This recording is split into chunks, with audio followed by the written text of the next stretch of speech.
ప్రక్షాళన ధ్యేయంగా కాంగ్రెస్ సర్కార్ వడివడిగా అడుగులు ముందుకు వేస్తోంది. సీఎం రేవంత్ ఆదేశాలతో అధికారులు సైతం ప్రజలతో మమేకమవుతూ మూసీ పరివాహిక ప్రాంత ప్రజలను ఒప్పించి డబుల్ బెడ్రూమ్ ఇళ్లకు తరలిస్తున్నారు. ఈ క్రమంలోనే ప్రభుత్వంపై బురద జల్లడమే టార్గెట్ గా బీఆర్ఎస్ నేతలు తోచింది మాట్లాడేస్తూ అడ్డంగా బుక్కైపోతున్నారు. మాజీ మంత్రులే తలో మాట మాట్లాడటం పట్ల తీవ్ర విమర్శలు వెల్లువెత్తుతున్నాయి.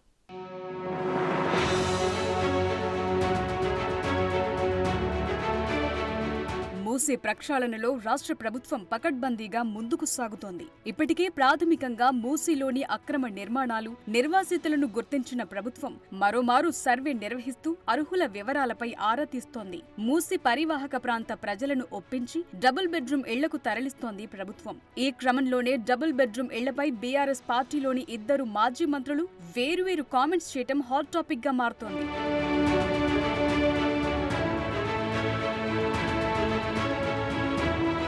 నోరుంది కదా అని తోచింది మాట్లాడేస్తూ ప్రజలను అయోమయానికి గురి చేస్తున్నారని బీఆర్ఎస్ నేతలపై విమర్శలు వెల్లువెత్తుతున్నాయి. ప్రభుత్వంపై బురద జల్లటమే టార్గెట్ గా ఏదో ఒకటి అనేస్తూ ప్రజల ఎమోషన్ తో ఆడుకుంటున్నారు. డబుల్ బెడ్రూమ్ ఇళ్లపై తలో మాట మాట్లాడుతూ అడ్డంగా దొరికిపోతున్నారు కార్ పార్టీ నేతలు. దీంతో సామాన్య ప్రజలే కాకుండా సొంత పార్టీ నేతలు, కార్యకర్తలు సైతం షాక్ అవుతున్నారని టాక్ నడుస్తోంది.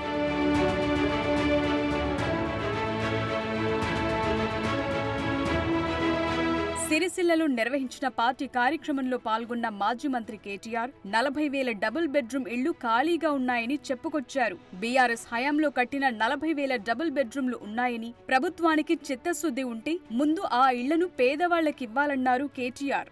గతంలో పునరావాస శాఖ మంత్రిగా బాధ్యతలు నిర్వహించిన బీఆర్ఎస్ వర్కింగ్ ప్రెసిడెంట్ తమ పార్టీ నేతలు, కార్యకర్తలు మీడియా సాక్షిగా చెప్పిన మాటలివి. ఈ ప్రభుత్వానికి మనసుంటే నేను డిమాండ్ చేసినట్లు 40,000 ఇండ్లు రెడీగా ఉన్నాయి. డబుల్ బెడ్రూమ్ ఇల్లు అవి మొదలు ఇచ్చి అలా గృహప్రవేశం చేయించు.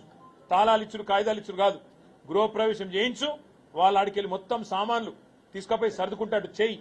అట్లయినాక కావాలంటే వాళ్ళని ఒప్పించి మెప్పించి. కానీ మరో మాజీ మంత్రి తలసాని శ్రీనివాస్ యాదవ్ మాత్రం కేటీఆర్ కామెంట్స్ కి పూర్తి భిన్నంగా వ్యాఖ్యానించారు. హైదరాబాద్ లో డబుల్ బెడ్రూమ్ ఇండ్లు ఎక్కడా లేవని బాంబు పేల్చారు. మూసీ పరివాహక ప్రాంతాల్లో పర్యటించిన ఆయన ఈ వ్యాఖ్యలు చేశారు. శివారు ప్రాంతాల్లో అది కూడా అరకొర డబుల్ బెడ్రూమ్ ఇళ్లు మాత్రమే మిగిలాయని చెప్పారు. తలసాని ఈ రకంగా మాట్లాడటం ప్రజలనే కాకుండా కార్ పార్టీ నేతలు, కార్యకర్తలను కూడా విస్మయానికి గురి చేస్తోంది.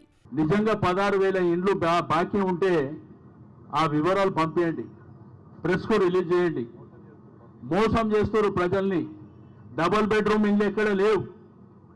అనవసరంగా మోసం చేసి ఈరోజు 16,000 ఇండ్లు మీకు రిహాబిటేషన్ చేస్తామని చెప్తున్నారు. ఎక్కడనో జియాగూడ ప్రాంతం కానీ, లేకపోతే సికింద్రాబాద్ ప్రాంతం కానీ, ఎల్బీ నగర్ ప్రాంతం కానీ, అదేవిధంగా మేడ్చల్ ప్రాంతంలో కానీ కొన్ని ఏరియాలో కట్టిన ఇండ్లలో కొన్ని ఇండ్లే మిగిలినాయి. అంటే మొత్తం కలిపితే 700-800 కూడా లేవు. కానీ వీళ్ళు 16,000 ఇండ్లు ఇస్తామని చెప్పి మోసం చేస్తూ.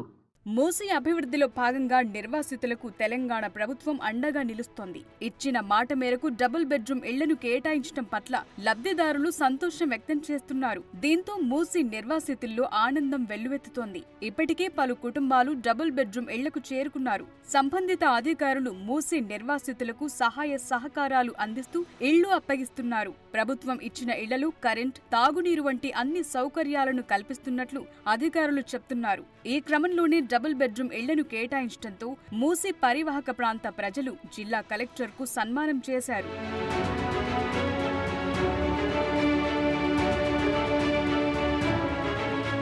మూసీ నది ప్రక్షాళన, సుందరీకరణపై హైడ్రా కమిషనర్ ఓ కీలక ట్వీట్ చేశారు. మూసీ నదికి ఇరువైపుల సర్వేలతో హైడ్రాకు సంబంధం లేదని రంగనాథ్ స్పష్టం చేశారు. అక్కడి నివాసితులను హైడ్రా తరలించడం లేదన్నారు. మూసీ పరివాహక ప్రాంతాల్లో హైడ్రా ఎలాంటి కూల్చివేతలు చేయటం లేదన్నారు. అక్కడి ఇళ్లపై కూడా మార్కింగ్ చేస్తుంది హైడ్రా అధికారులు కాదన్నారు. మూసీ సుందరీకరణ ప్రత్యేక ప్రాజెక్ట్ అన్నారు. దీన్ని రివర్ ఫ్రంట్ డెవలప్మెంట్ కార్పొరేషన్ చేపడుతోందన్నారు HYDRAA commissioner Ranganath.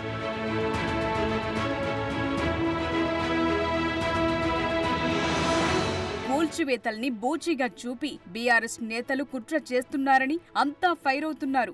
Double bedroom ఇళ్ల విషయంలో వారికే క్లారిటీ లేనట్టు మాజీ మంత్రులే తలో మాట మాట్లాడటం పట్ల విమర్శలు వెల్లువెత్తుతున్నాయి.